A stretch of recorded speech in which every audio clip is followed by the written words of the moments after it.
जिले में स्थित है। खाटू श्याम जी को भगवान श्री कृष्ण का अवतार भी माना जाता है। देश के करोड़ों लोग खाटू श्याम जी की पूजा करते हैं। खाटू श्याम जी के मंदिर में हर वक्त भक्तों का तांता लगा रहता है और विशेष रूप से होली से कुछ दिन पहले सीकर जिले में खाटू श्याम जी का विशाल मेला आयोजित किया जाता है, जिसमें राजस्थान सहित अन्य प्रदेशों के श्रद्धालु भी बाबा के दर्शन करने आते हैं। खाटू श्याम जी की कहानी महाभारत काल से शुरू होती है, जिसमें उनका नाम बर्बरीक था। बर्बरीक भीम का पौत्र और घटोत्कच का पुत्र था। बर्बरीक बचपन से ही एक बहुत अच्छा योद्धा था। बर्बरीक ने अपनी मां से युद्ध कला सीखी थी। बर्बरीक देवी शक्ति का बहुत बड़ा भक्त था। एक बार बर्बरीक ने देवी शक्ति की कठोर तपस्या की। बर्बरीक की कठिन तपस्या से देवी शक्ति वहां प्रकट हुई। आंखें खोलो पुत्र। प्रणाम माते। तुम्हारा कल्याण हो पुत्र। मैं तुम्हारी तपस्या से अति प्रसन्न हूँ। बोलो, क्या वरदान चाहिए?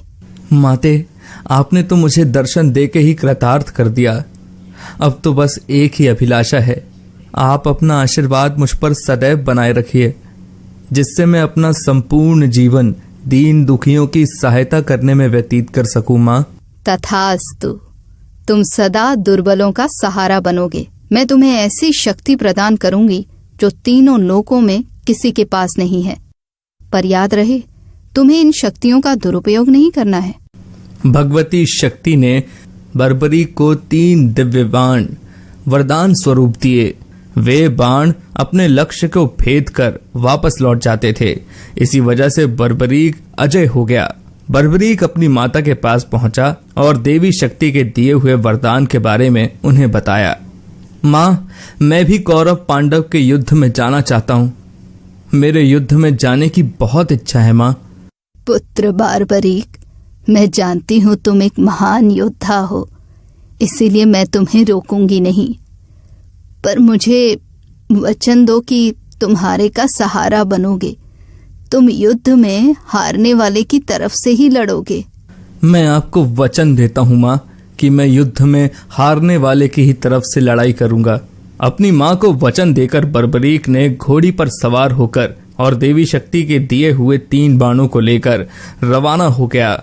भगवान कृष्ण तो अंतर्यामी हैं, वो ये सब लीला होते हुए देख रहे थे। भगवान कृष्ण जानते थे कि बर्बरीक केवल हारी हुई सेना की तरफ से ही लड़ेगा, और वो ये भी जानते थे कि कौरवों को भी बर्बरीक के इस वचन के बारे में पता है। बर्बरीक कौरवों का सहयोग कर पांडवों का विनाश कर देगा। इस प्रकार जब वो कौरवों की तरफ से लड़ेगा तो पांडवों की लड़ रही सेना कमजोर हो जाएगी। उसके बाद वो पांडवों की सेना में चला जाएगा। इस तरह वो दोनों सेनाओं में घूमता ही रहेगा। श्री कृष्ण को पता था, अगर बर्बरीक इस युद्ध में शामिल हुआ तो कोई भी सेना नहीं जीत पाएगी और अंत में कौरव पांडव दोनों का विनाश हो जाएगा और केवल बर्बरीक ही शेष रह जाएगा। इसलिए रास्ते में ही श्री कृष्ण ने ब्राह्मण का वेश धारण कर बर्बरीक को रोका। बर्बरीक को रोकने का अब एक ही उपाय है, मुझे बर्बरीक से उसके शीश का दान मांगना होगा। श्री महावीर योद्धा, तुम कौन हो? ये कुरुक्षेत्र की रणभूमि है। तुम कौरवों और पांडवों के युद्ध में क्या कर रहे हो? हे ब्राह्मण देव, मैं घटोत्कच का पुत्र बर्बरीक हूँ। मेरा प्रणाम स्वीकार कीजिए। मैं महाभारत के युद्ध में सम्मिलित होने आया हूँ। ऐसा कैसे हो सकता है पुत्र कि तुम मात्र 3 बाण से युद्ध में सम्मिलित होने जा रहे हो? ब्राह्मण देव, ये बाण कोई साधारण बाण नहीं है। इनमें से मात्र एक बाण भी शत्रु सेना को परास्त करने के लिए पर्याप्त है, और ऐसा करने के बाद बाण वापस तरकश में ही लौट आएगा। अच्छा, तो फिर इस पीपल के पेड़ के सभी पत्तों को छेद कर दिखाओ जरा। बस इतनी सी बात ब्राह्मण देव, अभी किए देता हूं। बर्बरीक ने ब्राह्मण रूपी श्री कृष्ण की चुनौती स्वीकार कर ली। बाण ने अपने लक्ष्य से तुरंत छूटते ही सारे पत्तों को भेद डाला और वापस आकर ब्राह्मण रूपी श्री कृष्ण के पैरों के आसपास चक्कर काटने लगा, क्योंकि उन्होंने भी एक पत्ता अपने पैर के नीचे छुपाया था। ब्राह्मण राज, अपना पैर यहाँ से हटा लीजिए, वरना ये आपके पैर को भी भेद देगा। ये तीर अपने लक्ष्य को पूरा किए बिना तरकश में नहीं लौटते हैं। बर्बरीक के तीर अचूक हैं, लेकिन अपने निशाने के बारे में खुद बर्बरीक को भी पता नहीं रहता है। असली रणभूमि में अगर मैं सभी पांडव भाइयों को अलग अलग कहीं छिपा भी दूं ताकि वो बर्बरीक का शिकार होने से बच जाएं, तब भी बर्बरीक के तीर किसी को नहीं छोड़ेंगे। इन अचूक तीरों से कोई भी नहीं बच सकता है। हे वीर योद्धा, मैं तुम्हारे साहस की सराहना करता हूँ। मैं तुमसे दान स्वरूप कुछ मांगना चाहता हूँ। ब्राह्मण राज, अगर मेरे वश में होगा तो मैं आपकी इच्छा स्वरूप दान की अभिलाषा जरूर पूर्ण करूंगा। मैं वचन देता हूँ ब्राह्मण राज, आप मुझसे दान में जो भी मांगेंगे मैं आपको मना नहीं करूंगा। मुझे तुम्हारा शीश दान चाहिए पुत्र, क्या तुम ऐसा कर सकते हो? आप कौन हैं? मुझे अपना परिचय दीजिए।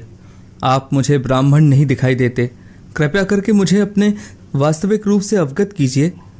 बर्बरीक की प्रार्थना करने पर भगवान कृष्ण अपने रूप में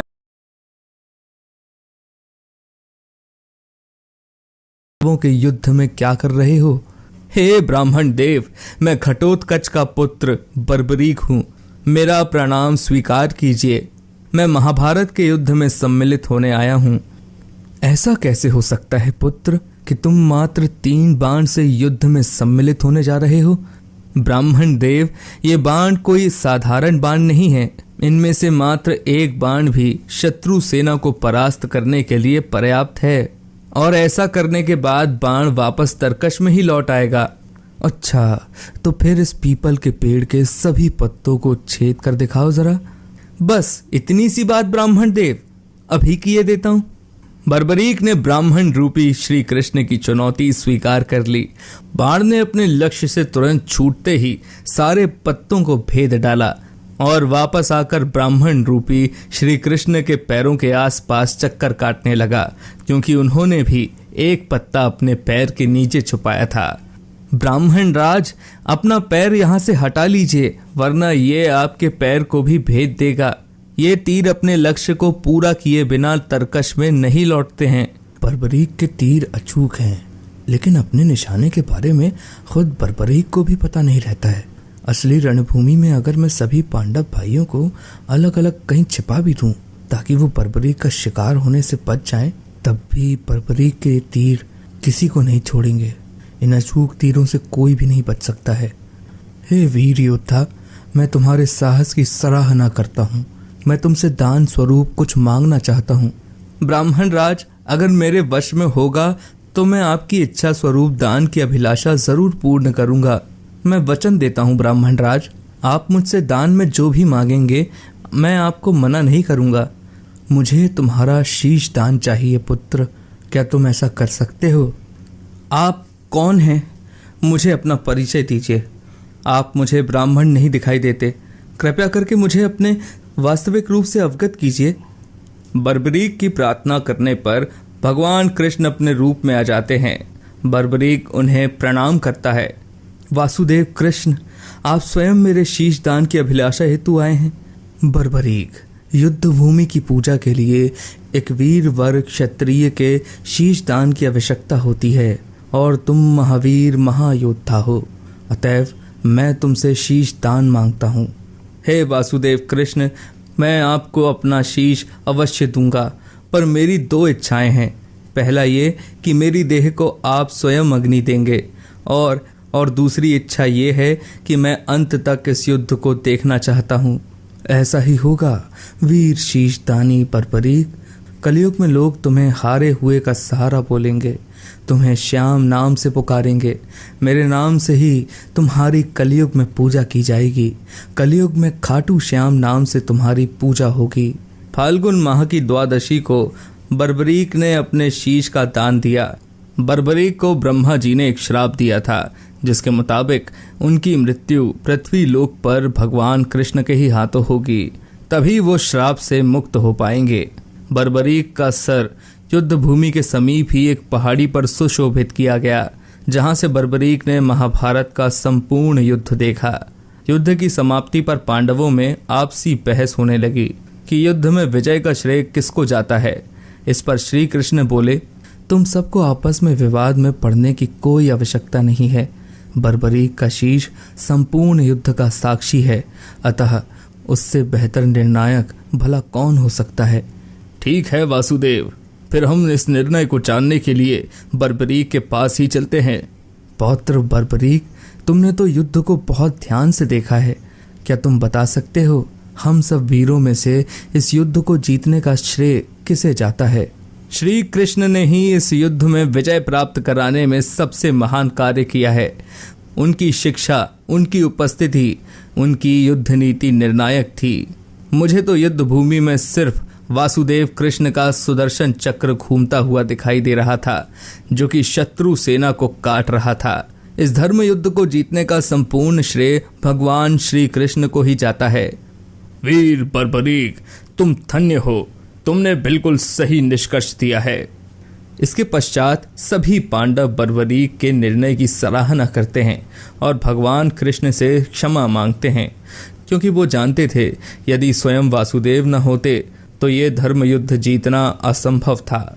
धर्म की विजय स्वयं वासुदेव कृष्ण के कारण ही हुई थी। भगवान कृष्ण के आशीर्वाद से बर्बरीक को कलयुग में श्याम नाम से पुकारा जाने लगा।